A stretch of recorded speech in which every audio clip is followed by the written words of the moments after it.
سرزمین بریلی شریف سے جناب ضیاء برکاتی صاحب نے سوال کیا ہے۔ ان کا سوال ہے، طلاق دینے کا حق صرف مرد کو کیوں دیا گیا، عورت کو کیوں نہیں، جبکہ نکاح مرد و عورت دونوں کی آپسی رضامندی سے طے پاتا ہے؟ بِاسمہ تعالی الجواب۔ اللہم ہدایت الحق و ثواب۔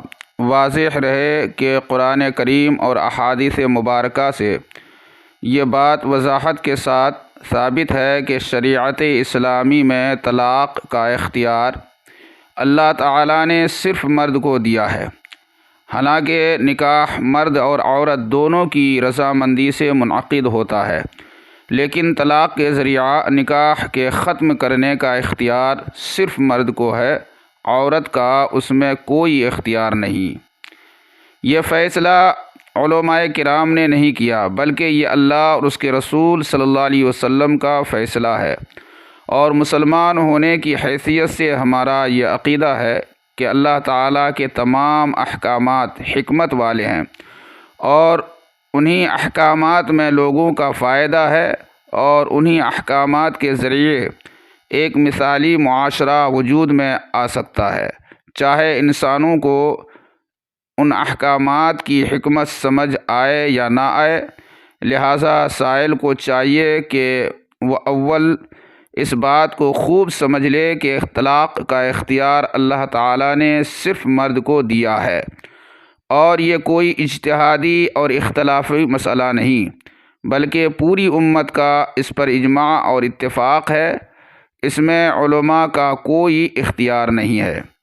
علاوہ ازیں طلاق دینے کا حق جو صرف مرد کو تفویض کیا گیا ہے، عورت کو نہیں، ظاہراً اس کی چند وجوہات سمجھ میں آتی ہیں جو درج ذیل ہیں۔ اس کی ایک وجہ یہ ہے کہ عورت مغلوب الغضب ہوتی ہے اور اس کو جلدی غصہ آ جاتا ہے۔ اگر طلاق دینے کا معاملہ عورت کے اختیار میں ہوتا تو وقوع طلاق کی شرح دو چند سے بھی زیادہ بڑھ جاتی۔ عام طور پر دیکھا گیا ہے کہ شوہر عورت کے مطالبہ اور اس کی ضد پر طلاق دیتا ہے۔ دوسری وجہ یہ ہے کہ مرد کے مقابلے میں عورت جذباتی ہونے کی وجہ سے قوت فیصلہ میں کمزور ہوتی ہے، اس لیے مرد کو طلاق کا حق دیا گیا۔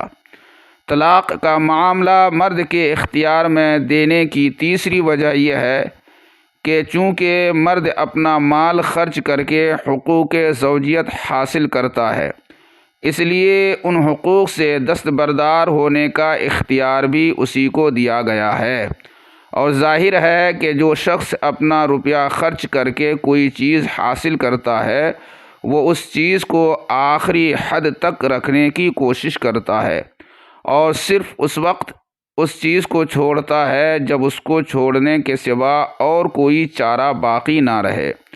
اس کے برخلاف حقوق زوجیت کو قائم کرنے میں عورت کو کوئی محنت کرنی پڑتی ہے، نہ پیسہ خرچ کرنا پڑتا ہے۔ اس لیے اگر طلاق کا اختیار عورت کو دے دیا جاتا تو عورت کو طلاق واقع کرنے میں اس قدر سوچ و بچار اور تأمل کی ضرورت نہ ہوتی۔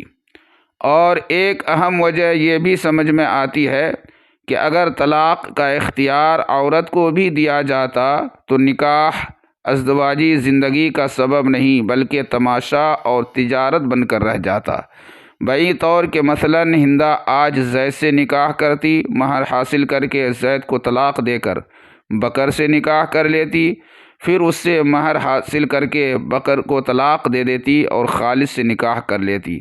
اس طرح عورت نکاح کو مال حاصل کرنے کا ایک ذریعہ بنا لیتی۔ علاوہ ازیں یہ اقدام عدل و انصاف کے بھی خلاف ہوتا۔ اللہ تعالی عالم بالصواب۔ فقیر قادری ذوالفقار احمد رضوی علیمی کٹیہاری، خادم التدریس والافتاء، جامعہ تحسینیہ ضیاء العلوم نورانی مرکز کانکر ٹولہ، پرانا شہر، بریلی شریف، بتاریخ 17 جمادی الاخرہ سن 1445 ہجری۔